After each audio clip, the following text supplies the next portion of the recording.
İyi günler kıymetli TRT Deniz izleyicileri. Yeni bir hafta, tabii yeni bir programa tekrar başlıyoruz. Yine istemediğimiz terör hadisesiyle memleketimiz baş başa kaldı.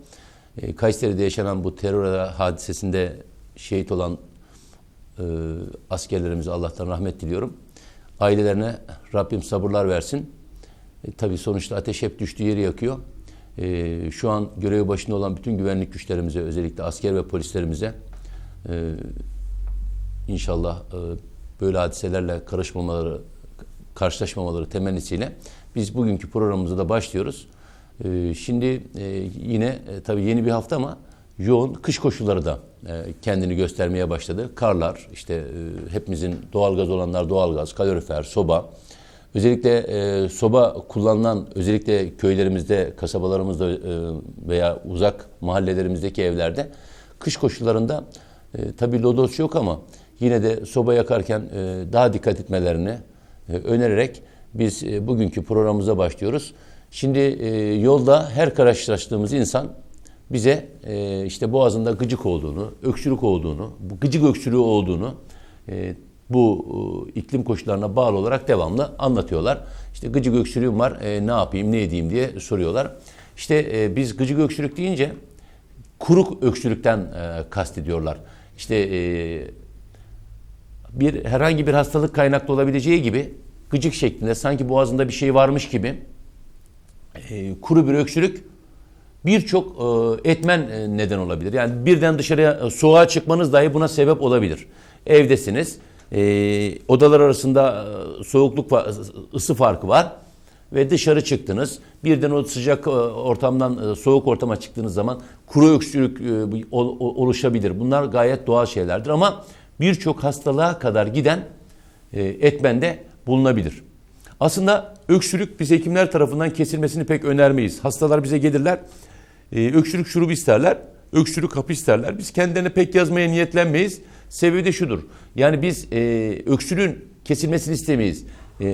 Üst solunum yolu enfeksiyonu kaynaklı olabileceği gibi akciğer kaynaklı da olabilir. Akciğerlerimizin nefes alıp verirken bronşlarımızın dışarıdan gelen kimyasal olabilir, mekanik olabilir ya da ısı farklılığından oluşan etkenlere karşı geliştirdiği bir refleks durumdur öksürük. Yani vücudun refleks cevabıdır. İşte meydana geliş şekliyle de değişik anlamlar ifade edebilir. Yani öksürük aslında bir anlamda dışarıdan gelen yabancı uyaranlara karşı vücudun geliştirdiği savunma mekanizması olarak görmek gerekir ve biz öksürüğü kesmekten ziyade devam etmesini sağlarız. Mukolitik dediğimiz, ekspektoran dediğimiz ilaçlarla çok fazla kesmeyi düşünmeyiz. Öksürüğün devam etmesini sağlarız çünkü vücudu savunan bir mekanizmadır. Şimdi işte sonbahar ve kış ayları, özellikle bu kış aylarında en çok rastladığımız şikayetlerden birisi öksürüktür. İnsanlar sorar. İşte hemen biz de sigaradan deriz ki ben çok fazla sigarayı da bahsetmeyeceğim. Geçen programda birçok arkadaşım ya yine çok sigaradan bahsettin dediler ama sigara gerçekten toplumumuzun kanayan bir yarası. Şimdi sigara içen insanlarda sigara sayısının artması veya sigara içilen ortamda bulunmaya bağlı olarak o akciğerlerimizdeki bronş dediğimiz alveollerde, keseciklerde sıvı üretiliyor ve balgam olmaya başlıyor. İşte bu durum devam ettiği müddetçe öksürüğün artması ve kronik bir hale gelmesine yol açmış oluyor. İşte kişiler sigara içtiği için de bizim tarafımızdan da hep sigaraya bağlanarak işte bu öksürük sigaradandır denerek ciddiye alınmıyor. Ancak ne zamanki balgamlarında istemediğimiz farklı şeyler, özellikle kandır, tükürüğünde kanı görmektir. Gördüğü zaman daha korkmaya ve doktora gitmeyi düşünüyor. İşte bu durumda öksürüğün altında yatan ciddi bir hastalık var mı diye araştırılmış oluyor. Şimdi kişiler şiddetli öksürük krizleriyle de gelebiliyorlar. Özellikle kuru öksürüklerde kişiler gerçekten öyle öksürüyor ki arda arda baş ağrısı oluyor, baş dönmesi oluyor. Hatta o an gözü başı karararak bayılmaya kadar gidebiliyor. İşte biz ama bugün kış aylarında en çok karşılaştığımız kuru öksürükten bahsediyoruz. Eğer kişi hafif halsizlikle beraber kuru öksürükten şikayet ediyorsa, hafif bir üzerinde kırgınlık var, kuru bir öksürük var, İşte basit bir üst solunum yolu enfeksiyonunu hatırlatabilir bize. Balgamlı öksürükte ise kişi öksürürken balgam geliyorsa ve sık oluyorsa, ateş de ekleniyorsa buna işte kuru öksürük sonrası, üst solunum yolu enfeksiyonu sonrası zatürreye bronşite vücut çevirmiş olabilir. Yani öksürükte balgam eşlik ediyor ve ateş de ekleniyorsa zatürrenin habercisi olabilir.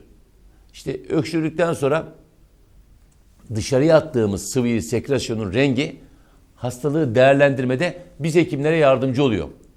O yüzden hasta ve yakınını da sorarız balgamı ne renkti diye. Beyazdan sarı, yeşile dönmesi, beyaz olması bir kere vücudun normal sekresyonu, normal sıvısı gibi değerlendiriyoruz. Sarı veya gittikçe koyuya doğru, yeşile doğru gidiyorsa kişinin zatüresinin, akciğer enfeksiyonunun daha da ağırlaştığı anlamına gelebiliyor. Tabi bunlar bizi şüpheye sevk ediyor. Kanlı balgam var ise, kanlı öksürüğüyle beraber kanlı bir balgam geliyor ise öncelikle biz akciğer kanserini düşünüyoruz. Ama bunlar kesin değil. Öksürük diş etlerinden kaynaklanıyordur. Bu başka bir şey. Ama işte akciğer kanserini bize düşündürüyor. Sigara öksürüğünün kanlı balgama dönüşmesi zaman içerisinde. Ama gıcık öksürük asıl bizim günümüzde bu kış aylarında en çok sebebi faranjit dediğimiz rahatsızlık. Faranjit dediğimiz şey şu yutak dediğimiz yemek borusunun üst kısmı. Dilimizden sonra başlayıp yemek borusu arasında kalan kısım farinks dediğimiz faranjit diyoruz. O iltihabını, tahrişini düşündürüyor. İşte boğazımızda hafif bir kaşınma, yanma, gıcık ve çok hafif böyle gıcık öksürükle, kuru öksürükle birlikte kendini gösteren bir üst solunum yolu enfeksiyonu. Özellikle bu kış aylarında sık karşılaşıyor ve bakteriyel olması büyük bir olasılıkla antibiyotik kullanmamızı gerektirip gerektirmeyeceğine de hekim tarafından karar verilmesi gerekiyor. Şimdi burada günümüzde en çok faranjitle karşılaşıyoruz. Çok konuşan insanlar, hafızlar, ses sanatçıları, hatipler, memurlar, kaloriferli ortamda çalışan bizim gibi insanlar. Yanımızda aslında bol bol ılık su bulundurup içmemiz gerekir. Bazı insanlar var, ses sanatçıları var. Sahnede sıvıyı çok alırlar. Onlar aldığı aslında normal bildiğiniz ılık su içiyorlar. Seslerini, boğazlarını yağlıyorlar bu farinks dediğimiz yutağı. Ne yapıyor? Hemen çok konuşacağım.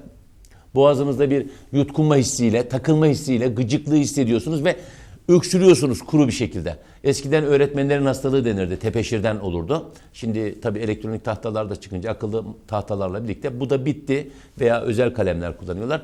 Tepeşir tozuna bağlı öğretmenler de çok sık görülürdü. İşte imamlarda, devamlı hafızlarda, işte hatiplerde devamlı boğazına sanki bir şey takılmış gibi gıcık ve öksürük bir arada olurdu. İşte faranjit dediğimiz üst solunum yolu enfeksiyonunun asıl sebebi buydu. İşte farinksin iltihaplanmasıydı yemek borusunun üst kısmının.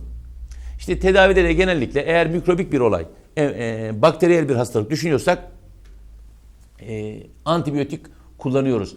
Burada antibiyotiğin yeri gelmişken dünyada özellikle gelişmiş ülkelerle kıyasladığımızda maalesef ki ülkemiz gereksiz antibiyotik kullanmakta.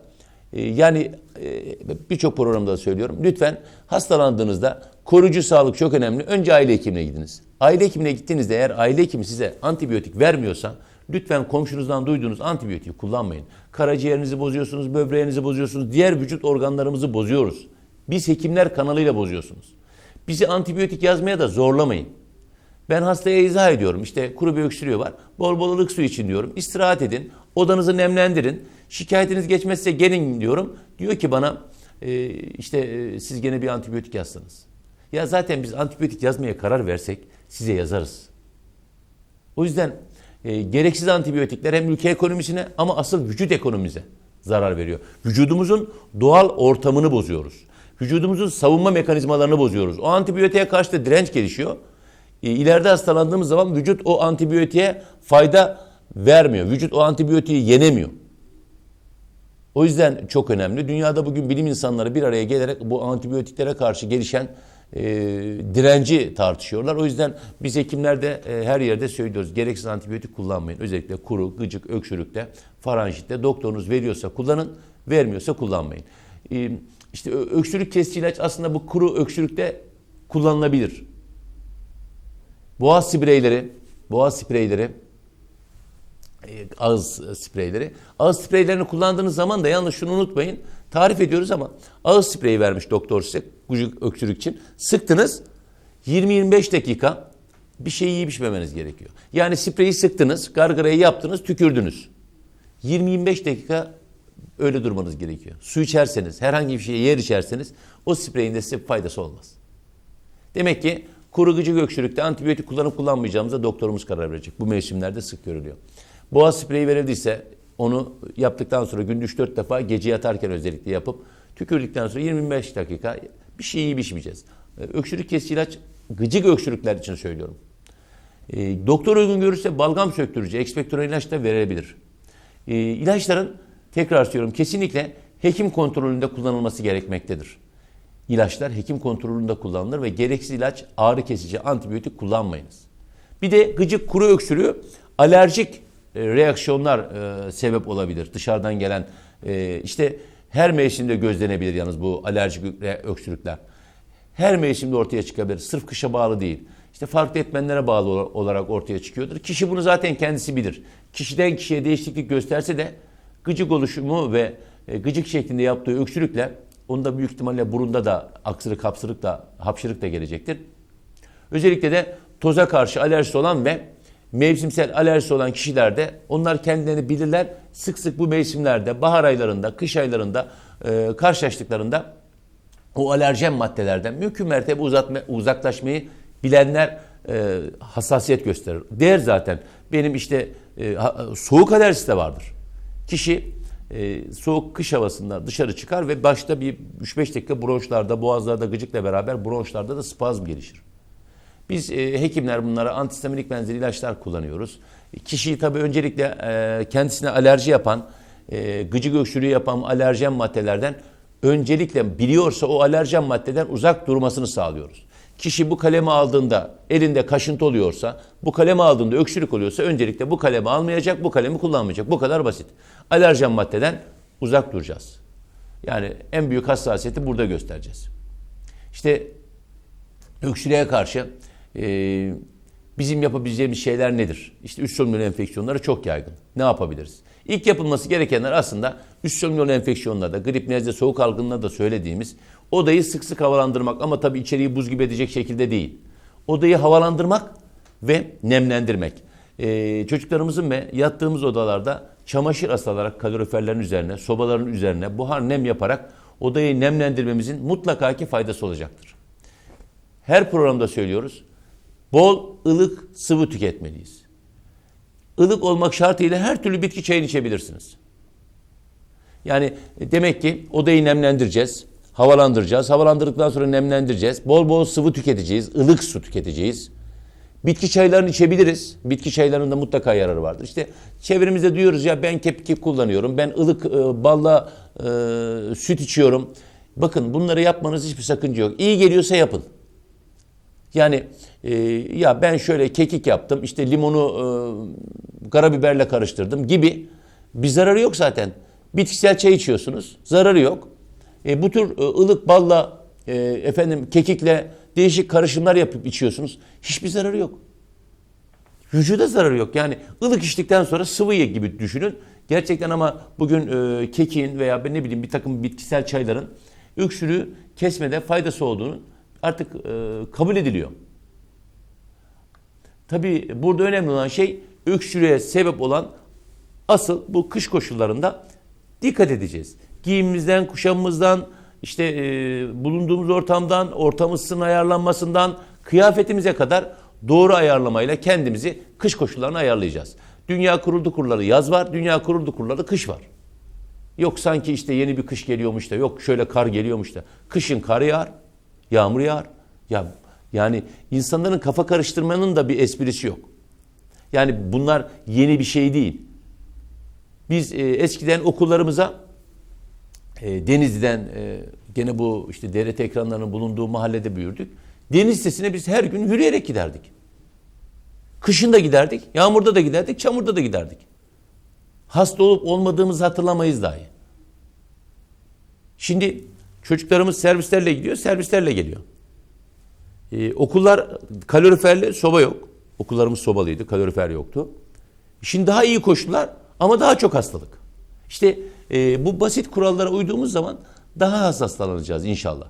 Biz hekimlerin zaten birinci görevi sizleri hasta etmemektir. O yüzden bu kış koşullarında ortamı havalandırıyoruz. Gıcık kuru öksürüklere karşı.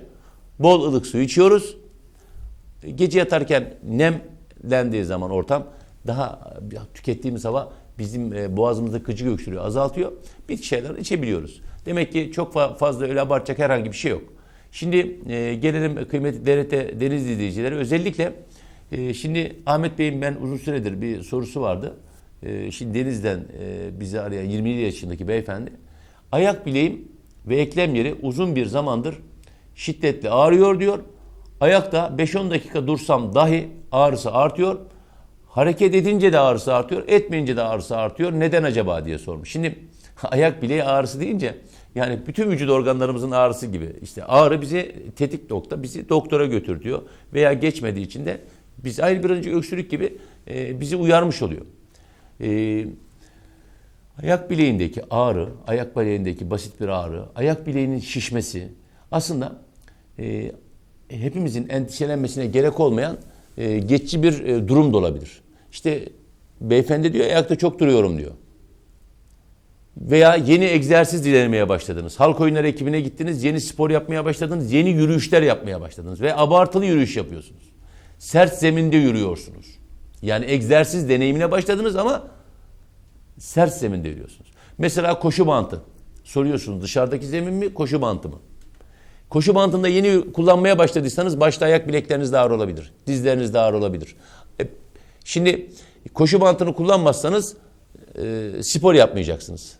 Spor yapmazsanız kilo alacaksınız. Kilo alınca da ayak bileğinizdeki ve dizinizdeki ağrılar artacak. Demek ki koşu bantını da kullanabiliriz. Kış koşullarında kapalı ortamlarda. O zaman spor yapmayacaksınız, egzersiz yapmayacaksınız.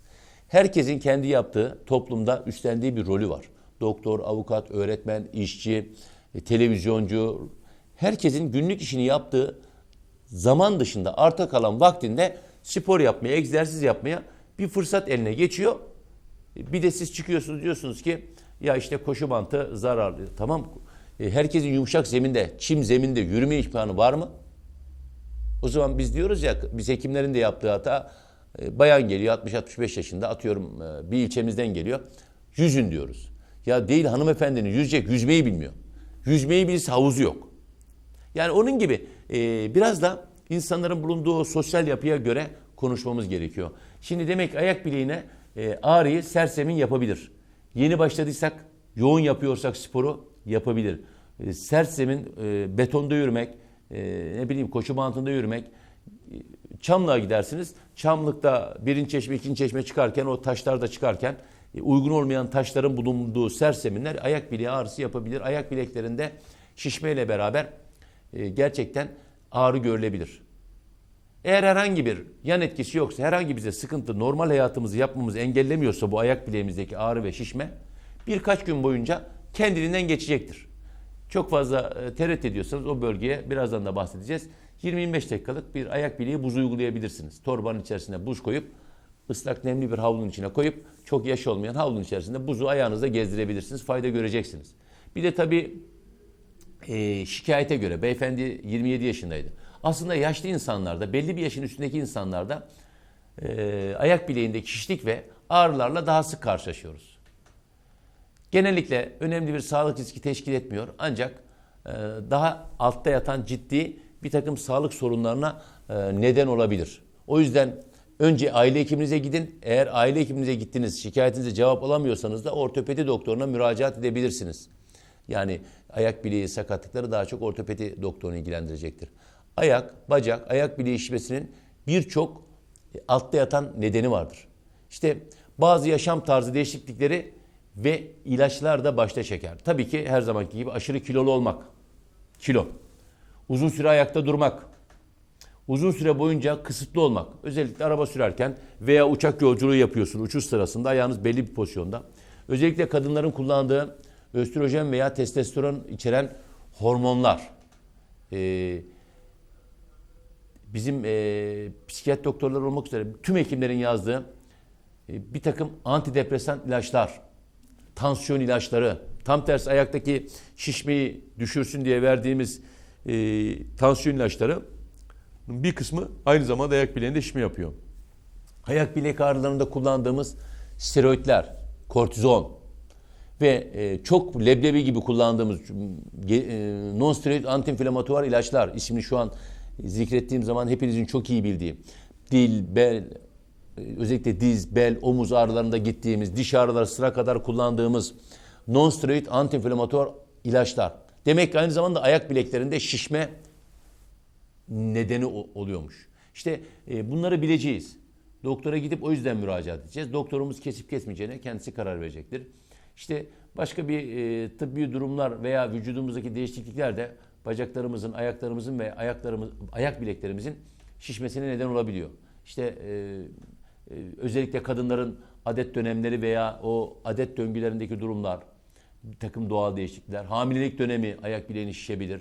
Özellikle hamilelik döneminde preeklamsi dediğimiz o gebelik sırasında görülen gebelik zehirlenmesi diye halk arasında söylenen tansiyonun yüksek çıkması durumu, preeklamsi dediğimiz, özellikle 20. haftadan sonra gördüğümüz veya bacağımızda herhangi bir kan pıhtısı, bacak bölgesinde bir enfeksiyon, dolaşım sistemindeki yetmezlik, özellikle venöz yetmezlik dediğimiz toplar damarların yeterince kanı pompalayamaması, tabii ki burkulma, yaralanma ya da kalça ekleminizde geçirdiğiniz bir kalça protez ameliyatı, yani pelvik cerrahi dediğimiz ameliyat, tabii ki organ yetmezliği, özellikle kalp, karaciğer, böbrek organları, kalbimizin çevresini çeviren perikard dediğimiz sıvının olması, lenfödem dediğimiz, lenf sistemi dediğimiz bir de sistem var vücudumuzda.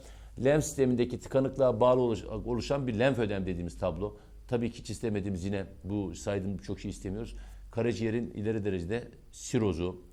İşte ayak bileği veya ağrılarında, ayağın ağrılarında öncelikle bizim bileceğimiz travmaya bağlı olabilir. Zannederim bu Ahmet Bey'in sorduğu sorunun asıl geleceği yer buraydı. Devamlı mikro travmayla karşı karşıya. Çok sık ayakta duruyor.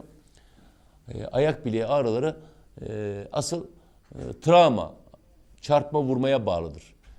Direkt travma ya da burkulma olduğu zaman zaten kişi doktora ayak bileğin burkuldu diye geliyor. Ya da kırık çıkık var mı diye geliyor. Lütfen burada ayak bileği ağrılarında şunu unutmayın. Lütfen gereksiz yere çıkıkçı diye artık 20. yüzyılda, şu 21. yüzyılda artık bu sağlığın bu kadar kolay ulaşılabildiği, teknolojinin sağlıkta bu kadar çok ileri olduğu bir ortamda ya film çekilmiş, ayak bileğinde burkulma demiş doktor, çıkıkçıya gitmiş, çıkıkçı çıkık demiş. Ya Allah aşkına artık filmde, lütfen kıymetli izleyiciler, filmde çıkık görülür. Film çekilmiş, film normal denmiş.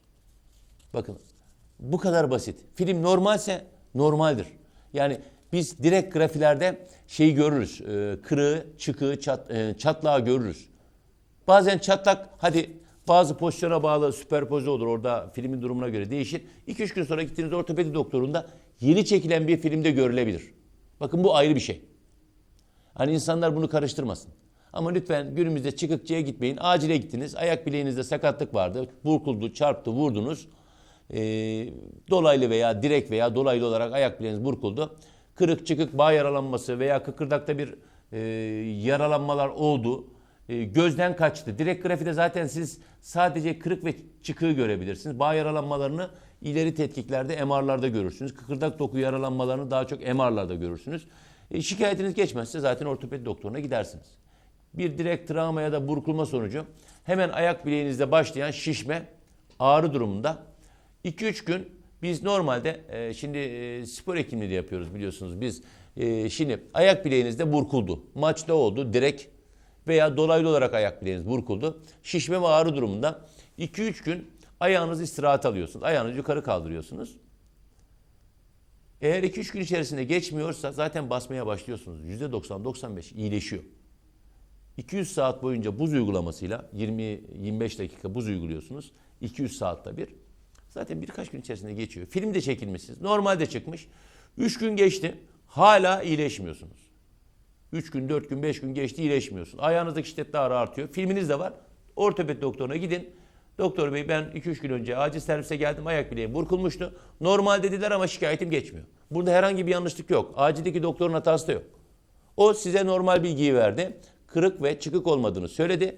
Belki ortopedi doktoru farklı pozisyonda çektireceği, bu işin uzmanıdır. Röntgenciyle irtibat kurarak çektireceği farklı pozisyonlarla ayak bileğinde, ayak kemiğinde diyelim çatlağı görebilir. 2-3 hafta geçti, ortopediye de gittiniz.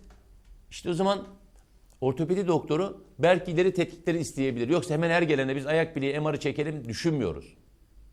O zaman ortopedi doktoru direkt grafi çekildi. 10 gün geçti, 15 gün geçti, şikayetleriniz geçmedi. Başvurduğunuzda sizden MR isteyecektir. O zaman bağ dokuların durumu da gözükecektir. Şimdi ayak bileğinde ağrı gerçekten diz ağrısı, bel ağrısı, kalça ağrısı hep ağrı üzerine gidiyoruz. Gelen sorular da var ama ben o ayak bileğiyle özellikle var mı diye baktım. Onu konuyla alakası olmadığı için hemen konunun bitiminde geçeceğim soruları cevaplayacağım. İşte ayak bileğinizde romatizmal hastalıklara bağlı olabilir ağrı. Romatizma hastalıklara. Romatizma dediğimiz zaman zaten romatizma yüzlerce hastalıktan oluşuyor. Enfeksiyona bağlı olabilir. Kıkırdak problemleri olabilir. Kemik ve yumuşak dokunun Allah kimsenin başına vermesin tümörleri olabilir. Ayak bileğinde de olabilir. Damar dolaşım bozukluklarını saymıştım. Gut hastalığı ile ilgili olabilir. Gut'tan birazdan bahsedeceğim zaten. Programın o son kısmında gut hastalığından da bahsedeceğim. Sırf ayak bileği, ayak baş parmağı ağrısı daha çok da ama ayak bileğinde şişlikle de gelebilir. Gittikçe artan bir şişlik varsa, kızarıklık varsa, şiddetli ağrı varsa, üzerine basmakta da ağrınız artıyorsa lütfen doktora müracaat edeceksiniz. Demek ki ayak bileğinizde şişlik gittikçe artıyor. Kızarıklık var, şiddetli ağrı var, basmakta da ağrınız gittikçe artıyor. İşte bu ayak bileğinde bir enfeksiyon olasılığını arttırabilir. Uzun süreli hareketsizlik ayak bileğini uzun süre araçla seyahat aynı pozisyonda hareketsiz bir vaziyette oturduğumuz durumlarda geçici olarak ayak bileklerimizde şişme de görülebilir ağrıyla beraber. İşte bu geçici şişme ve ağrılar hava yolculuğunda uzun süreli. Tabii bizim gibi birkaç saatlik değil de daha uzun süreli uzun yolculuklarda. Leğen kemiği dediğimiz pelvis kemiğinde o bölgelerde oturmaya bağlı ve ayak bileklerindeki şişmeyle birlikte görülebilir. Ve işte leğen kemiği ameliyatları, kalça ameliyatı geçirmişsiniz. Ona bağlı ayak bileğinizde şişme olabilir. Veya bypass ameliyatı olmuşsunuz. Bypass ameliyatında damar alınmış bacağınızdan. Zaten o 2-3 ay boyunca sizde şişlikler olacaktır. Onu kalp damar cerrahı doktoru açıklayacaktır. Demek ki çok fazla kaygılanmaya gerek yoktur. İnsanlar özellikle uzun süre yolculuk yapmış, uzun yolculukta, uçuş yolculuğunda, uçak yolculuğunda, kara yolculuğunda uzun süre hareketsizliğe bağlı şişmede kaygılanmaya gerek yok. Hareket seviyesine normal döndüğümüzde şişlik hızlı bir şekilde zaten kendiliğinden düzeliyor. İlaç kullanmanıza dahi gerek kalmıyor. Tabii biraz önce bahsettiğimiz gene bu ayak bileği burkulmalarında, yaralanmalarda ayak bileğinde şişme olabilir. Çarpma, vurma, düşme, halı sahada olabilir, yürürken olabilir. Ayak bileğinizi normal yolda burkmuş olabilirsiniz. Bağ dokularda ve bileğin burkulmasına bağlı olarak bağ dokularda hasar meydana geliyor. Hassaslık ve ağrı oluşuyor o bölgede. Ağrı ile beraber hassaslık oluşuyor ve yürürken etkilenen bölgenin üzerine de ağrı oluyor. Bir de siz üzerine bastığınızda muayene ederken de ağrıyı kişi şiddetle duyuyor. İşte yaralanmanın ciddiyetine, kişinin ağrı eşiğine, diğer kaslarının durumuna göre de kişiden kişiye de ayak bileği burkulmaları, travmaları da şikayetler değişebiliyor. Şimdi yanlış bir adım dahi bağ dokuda normalden fazla gerilmeye, çünkü ayak bileği eklemi de diğer eklemler gibi kemik dokular, ayak tarak kemikleri, bacağımızdan gelen iki kemik, topuk kemiği ve orada bağ dokular yine birbirleri arasında ligamentler, öyle kemikler gelmiş kendi başlarına birleşmişler de eklem yapmışlar. Böyle bir yapı yok. Allah öyle bir yaratmış ki o bizim hareket etmemizi engelleyen oralarda ligament dediğimiz bağlar var. Kasların gelip yapıştığı tendonlar var. O yüzden en ufak bir yorgunlukta, çarpma, vurma, düşmede bir ayak bileği şiştiği veya ayağın ağrısında şişliği azaltmak için öncelikle dinleneceğiz. Ayağımızı çok hafif yukarı kaldıracağız.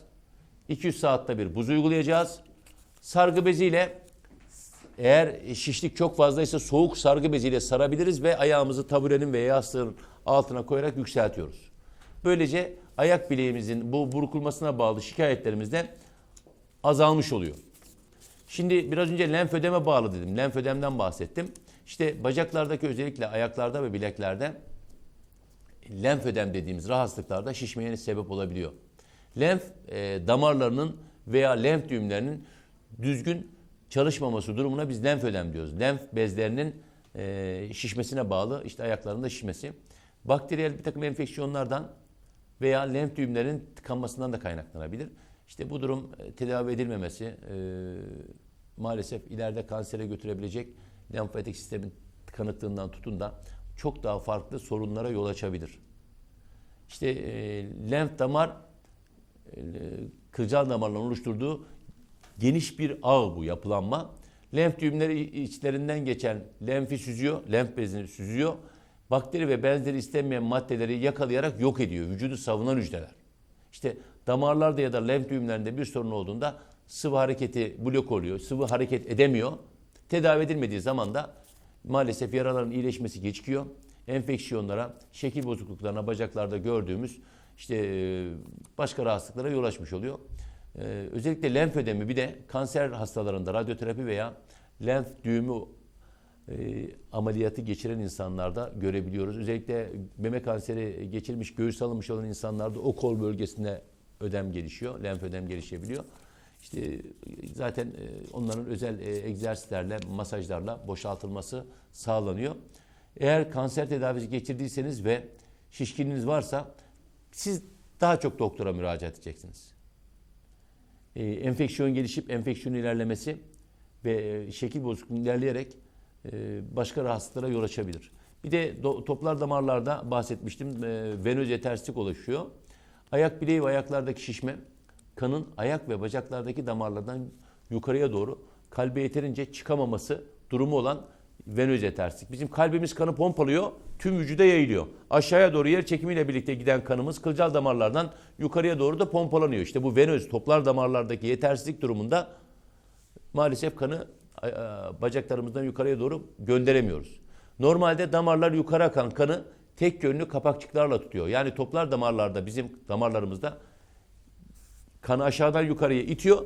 Kapaklar var aşağıya geçişini engelliyor. İşte bu kapakçıklar hasar gördüğünde veya zayıfladığında damarlar vücut sıvılarıyla aşağı süzülen kan aşağı alt bölgelerde, ekstremitelerde, bacaklarda, ayak bilekleri ve ayaklarda yumuşak dokuda birikiyor. Venöz yetmezlik tablosu oluşuyor. Ciddi dokuda özellikle başka belirtiler deri ülserleri dahi eşlik edebilir. Enfeksiyonlara da yol açabilir. Venöz yetmezlik belirtilerinden şüpheleniyorsanız, ayağınız şişiyorsa, kızarıyorsa sizin de en kısa sürede doktora başvurmanız gerekiyor. Tabii ayak bileği şişliklerinde enfeksiyonlar da yol açıyor. Bacaklarda meydana gelen enfeksiyonlar da ayak bileğinde şişmeye neden olabilir. Hatta ayak bileğinde basit bir mantar var parmak aralarında. Parmak aralarındaki mantarı kaşıyarak hasta ediyor. Enfeksiyon gelişiyor. Bu kasığa kadar giden şişmeye yol açan enfeksiyonlar görüyoruz.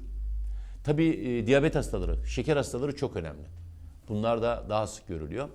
İşte enfeksiyonlardan kaynaklanan şişlikler kontrol edilmezse sinir hasarlarına sebep olan kabarcıklar, sıvı toplamaları ve yaralarla birlikte doktorlara gelebiliyorlar.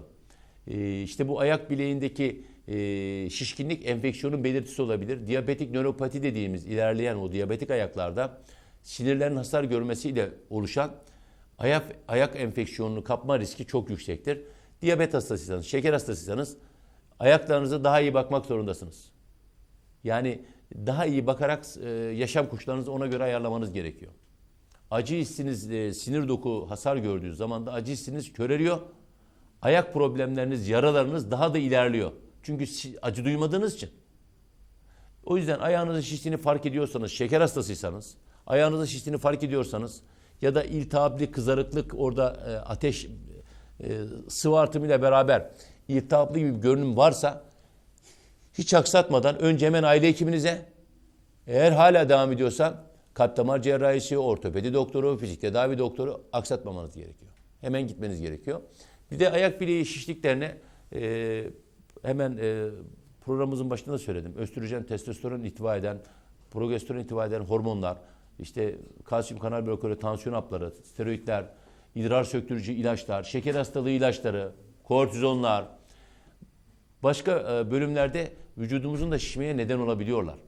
İşte ilaçlardan kaynaklanan bu bazı şişmeler de vücut tedaviye alıştıkça şişkinlik de zamanla gidiyor. Eğer vücudunuzdaki şişkinliği ilaçlar yol açıyorsa mutlak doktorunuzla görüşeceksiniz. Doktorunuz size kullanıp kullanmayacağınıza karar verecektir. Bazen işte vücut alışsın, hastalığınıza şifa niyetine iyi gelsin diye doktorunuzdan ilaçların devamı istenebilir doktorunuz tarafından. Ama şişkinlik artıyor, inmiyor. Şişmeyi durdurmak için ilacın değiştirip değiştirilmeyeceğine, ilaca devam edip etmeyeceğinize, dozunun azaltılıp azaltılmayacağına aynı hekime giderek lütfen gözükün, faydası olacaktır size. Çünkü pek çok ilacın yan etkisi olarak ortaya çıkabilir ayak bileğinde şişme. Şişmeyle birlikte de ağrı. İşte eğer şişkinliğin aldığınız ilacın yan etkisi olduğundan şüpheleniyorsanız mutlak surette doktorunuza danışın. Zaten doktorunuz size söyleyecektir. İşte eğer ilacın faydaları ayaktaki o şişmeye, ağrıya, katlanmaya değiyorsa doktorunuz tarafından karar verecektir. Dozunu değiştirip işte azaltılıp azaltılmayacağına hekiminiz karar verecektir. Tabii ki hamilelik dönemindeki o ayak bileğindeki şişme ve ağrıda da sıklıkla ellerde ve ayaklarda alınan kiloların, su tutulmalarının sebebi olmaktadır. İşte kaygılanmaya gerek yok, doğal bir durumdur. Eğer gebelikleriniz normal devam ediyorsa merak edecek bir şey yoktur. İşte bu preeklamsi dediğimiz hamilelikteki gebelik zehirlenmelerinde doktorunuz tarafından tansiyon takibiniz, idrar tahliliniz, basit takım tetkiklerle özellikle 20. haftadan sonra daha sık görülebiliyor. Karın ağrısı, idrar kaçırma, mide bulantısı, görüşünüzde bozuklukla beraber, baş ağrınızla beraber ilerleyen dönemlerde daha ileri belirtilerdir bunlar. Daha dikkat etmek gerekiyor. Yoksa merak edecek herhangi bir şey yoktur. Kalp, karaciğer ve böbrek hastalıkları da bu ayak bileğinde şişkinliğe yol açabiliyor. Kalp, karaciğer ve böbrek hastalığının da işareti olmuş olabilir. Geceleri şişen ayak bilekleri, özellikle geceleri şişen ayak bilekleri, kalbin sağ tarafındaki yetmezliğine bağlı tuz ve su tutulmasının belirtisi olabilir. Hemen biz geceleri ayağım şişiyor dediği zaman acaba kişide bir kalp yetmezliği olmasın, çok tuz kullanıyor mu, tansiyon durumu nedir diye işte biz hekimler bazen anemnez dediğimiz karşımızdaki hastayı alıp dinleyerek, soru sorarak, hani bazen insanlar bir soru sorduğumuzda da sen hekim değil misin diyor. Anladım da işte biz de onu hani şikayetine göre, rahatsızlığının durumuna göre tanı koymaya çalışıyoruz. İşte geceleri şişen ayak bilekleri daha çok bize kalp yetmezliğini düşündürebilir. Böbrekler düzgün çalışmadığında sıvı vücutta birikiyor olabilir. Karaciğer hastalığına bağlı olarak damarlardan kanın akışındaki çevre dokulara yayılışındaki albümin adındaki proteinin üretimi etkilenerek yetersiz olduğunda sıvı kaybına yol açabilir albüminin yetersiz olması. Bu da ayak bileği ve ayak bileklerinde fazla sıvı birikmesine neden olacaktır. Şişkinlikle beraber, eğer ayağınızdaki şişkinlikle, ağrıyla beraber yorgunluk, iştah kaybı, kilo alımı gibi veya kilo kaybı gibi başka belirtiler yaşıyorsanız hiç aksatmadan doktora gideceksiniz. Nefes almada zorlukla beraber ağrı, göğsünüzde bir ağrı, baskı, ağrı hissediyorsanız da hiç ihmal etmeyeceksiniz. Geçen programda anlattığımız kalp kriziyle alakalı, kalp yetmezliğinin ileri aşamasıyla alakalı bir tablo da olabilir. Ama ayaklarınız, bacaklarınız çok şişiyor. Bazı basit önlemlerle de rahatlamaya öncelikle evde gayret edeceğiz. İşte ne yapacağız? Ayak bileğimizi uzandığımızda kalbimizin üst seviyesine, ayağımızın altına yastık koyduğumuzda yukarı bir pozisyonda yükselterek dinleneceğiz. Daha rahat hale getirmek için bacaklarımızın altına yastık koyarak daha rahat bir pozisyonda dinleneceğiz. Bacaklarımızı özellikle aktif kalmak, çok uzun yolculuklarda ara vererek, çıkarak veya çok uzun süre oturduysak arada bir kalkıp bacakları hareket ettirerek rahatlamaya çalışmak. Aynı şu an benim yaptığım kalkıp hareket yaparak aktif halde gelmek fayda olacaktır. Tuz alımınızı kısıtlamak, çok dar, bayanlar özellikle dar çoraplar giyiyorlarsa külotlu çorap da olur. Normal jartiyerli benzeri çok sıkan yani ne derler malzeme kullandıkları tight benzeri dar şeylerden de kendilerini koruyacaklar. Yani onları biraz daha gevşek alarak o dolaşımı rahatlatmaları gerekiyor. Tabii ki kilo problemimiz varsa kiloyu vermeye gayret edeceğiz. Gevşek kemeri sıkıyorsa uyluk bölgemizi, göbek bölgemizi sıkan kemerleri daha uygun hale getireceğiz. Uçak yolculuğu sırasında uzunsa yolculuğumuz aralarda ayağa kalkarak hareket etmeye gayret edeceğiz. Şimdi gut hastalığına geldim şimdi. Gut hastalığında eğer gut hastalığında normal şartlarda vücuttan atılması gereken, uzaklaştırılması gereken yıkım ürünü ürik asit var. Ürik asit dışarı böbreklerimiz tarafından atılıyor. Ürik asitin dışarı atılmasında sorun varsa ürik asit protein metabolizması yıkım ürünüdür. Fazla üretiliyorsa proteinin yıkım ürünü olduğu için de çok protein alan insanlarda ne oluyor? Vücutta ürik asit birikiyor. İşte eklemlerde birikmesine bağlı iltihap gelişiyor. Kendine eklemlerde şişlik, özellikle baş parmakta. Daha çok ayak baş parmağında gösteriyor. Kendini eklemde şişlik, kızarıklık, ağrı şeklinde gösteriyor. Böyle yumuşak yumuşak şişliklerle gözüküyor. Ayak baş parmağım ağrıyor diye gelip de gut hastalığı tanısı koyduğumuz, ürik asiti çok yüksek çıkan insanlar görmüşüzdür. Bunlara da direkt protein metabolizmasını, yıkım ürünü, ürik asit azaltmanın yolu nedir? Etli, proteinli gıdaları kısıtladığımız zaman, sebze ürünlere geçtiği zaman zaten kişi rahatlıyor. Gut hastalığında protein ürünlerini kısıtlıyorsunuz. Eskiden proteini, eti zenginler yediği için gut hastalığına zengin hastalığı denmiş. İşte padişah hastalığı denmiş, kral hastalığı denmiş. Ama günümüzde gut herkeste görülebiliyor. Ama protein metabolizmasını kısıtlayan protein yıkım ürünlerinden uzaklaştığımız zaman kişiler rahatlıyor. Şimdi kıymetli devlet izleyicileri, programımızın sonuna geliyoruz. Ben özellikle şu gelen sorulara cevap vereceğim. Gelen bir sorumuz vardı. Özellikle 22 yaşındaki kızına doğum doktoruna gitmiş. İsmini vermek istemeyen izleyicimiz. Kendisi Buldan'dan bize göndermiş. Doğum kontrol hapı verdiler diye paniklemiş. Kist var denmiş. Ben tabii zamanımız artmayacağı için şu gelen sorulara cevap vereceğim. O sorunun cevabını da şimdi kısaca söyleyeyim. Sonraki programımızda da devam edeceğim. Eğer herhangi bir konumuz gelirse onunla da bu konuyu işleyebiliriz. Şimdi 22 yaşındaki bir adet bozukluğuna bağlı doktora gittiğinizde doğum kontrol hapı verildiyse ve kistik hastalık dendiyse polikistik hastalığıdır.